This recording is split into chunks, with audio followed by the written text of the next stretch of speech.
Good morning. Nice to have your company this morning. It is 7:25. Welcome to Breakfast on GB News with Ellie and Pip. Now, 1 year ago this week, tech billionaire Elon Musk purchased Twitter, remember that? And kicked off his leadership with the tweet, "The bird is freed," touting himself as a free speech absolutist. Since taking over, he laid off about 80% of the workforce, changed how Twitter integrates adverts, brought in subscriptions, and eventually changed its name to X. He's basically done quite a lot, hasn't he? Yes. So, in a world where Twitter isn't even called Twitter anymore, is the platform still relevant? And is it the beacon of free speech that Musk so desperately wanted to create? Well, joining us to debate this is tech journalist Will Guyat, who says Elon Musk has ruined the platform, and futurist Andrew Eborn, who, well, vehemently disagrees. So let's start with you first of all, Will. Good to see you this morning on GB News. What's your main grievance then against Mr. Musk?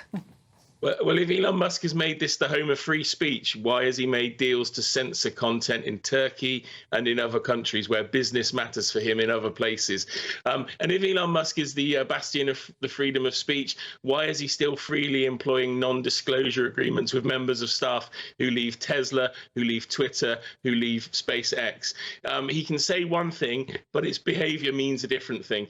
And the other challenge you face here with X over the last year too, there's just been this really strange change in policy. He keeps saying things are improving. There's less hate on the platform. All independent measures and independent groups suggest differently. And when they suggest differently, Elon Musk suggests conspiracy. So that's where the problem lies.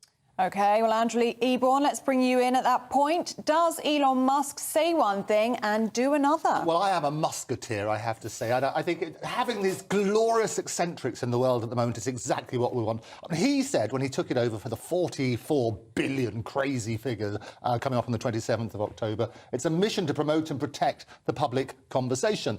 And he talks about freedom of speech all of the time, but he says it's freedom of speech, but not freedom of reach. In other words, what he tries to do, if there are people who are against his policy, he will restrict those particular tweets in a particular way. And we've had it when the war happened. There were about 50 million tweets on the Monday following Hamas's basically a bombing. And what happened is a lot of those, there's a lot of fake news and so on and so forth. But he's a glorious character, and he's trying to try and get his money back. And he basically he's introduced all sorts of things. One of, I think, the biggest difficulties is the blue tick, for example, which used to be a verified account. They would turn around on that basis. Now anybody can buy it. So you're trying to separate the fake news from the good ones. That's quite tricky. But we've also got to look at his ambitions, because it's not just about Twitter and the threats that he had from Threads and so on and so forth. He wants there to be the everything platform, which will combine all your videos and other bits and pieces to make that make sense.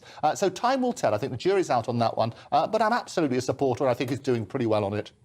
Well, what do you make of that? Elon Musk is a glorious character, and it has only been a year. Does he not need a little bit more time to be judged? Elon Musk is an incredibly successful business person when surrounded by other people, as has been shown with Tesla and SpaceX. He's made incredible successes of those businesses.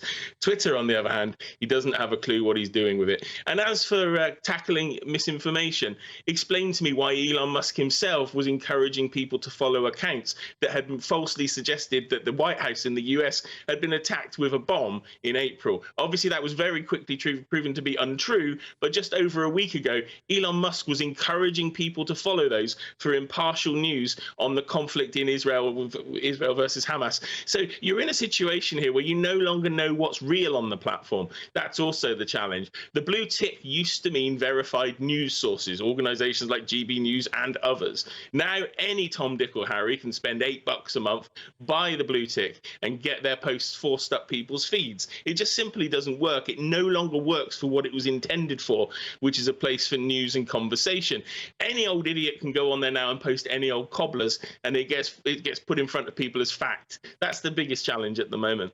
Yeah, and you're absolutely right. You do have to question everything, but interesting, they say that 99.9% of the content is healthy, and he does that through his own sort of side. I was talking to the basically the alumni for free speech yesterday, and whilst they're absolutely, as the name suggests, advocates for free speech, their concern is that we're living in this diseased information age, and at the moment it's not about having a sensible dialogue, but it's more about extremes of conversation. It was P.T. Barnum who said, if you want to draw a crowd, start a fight, and that certainly seems to be a fairly toxic environment. Andrew, you say 99% of the content is healthy. I find that very difficult to believe. I mean, what's happening at the moment, this horrific Israel-Gaza conflict, the amount of content on there that is incorrect, that is offensive, that is, I mean, honestly, you're seeing it at the moment more than at any other time. Yeah, you make a very fair point, Pip, and I would agree with you. It's actually not my words, it was his, and it wasn't 99%, it was 99.9% is what they're claiming.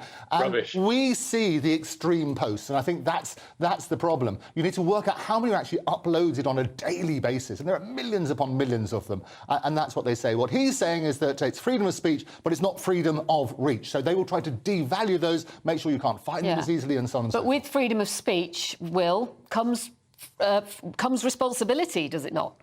There's a huge responsibility on this platform, and to say 99.9%, and I'm not doubting what your other guest was told, but if you go to organizations like the Anti-Defamation League, the Center Against Digital Hate, both of those are independent organizations who Elon Musk claims with an axe to grind against him, but their numbers show very, very differently that content moderation and keeping people safe on the platform simply doesn't exist after Elon Musk fired those people. That's the challenge you face here, and freedom of reach, not freedom of speech, or whatever the phrase was.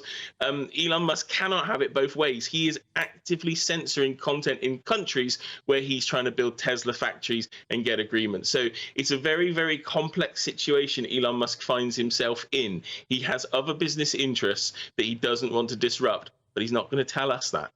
OK, Will Guyatt, tech journalist, very good to see you this morning, and Andrew Eborn, self-confessed musketeer. Very good to have you on the programme. Do you know one of the things I've noticed is with when it was Twitter, it was a bird, and it all was like very soft and very light and very lovely, and now it's this X in grey. And it seems quite dark and evil to me. Oh, it is quite. Well, I can also tell you that it was named after his son, which nobody talks about. It was the 3-year-old son he had with the artist Grimes. That's why it's called X. There you go. There you go. Every day's a school day. Let us know what you make of X, the platform. Not if you're on half term this week. Yeah. Let us know what you make of Elon Musk as well. GBviews@gbnews.com.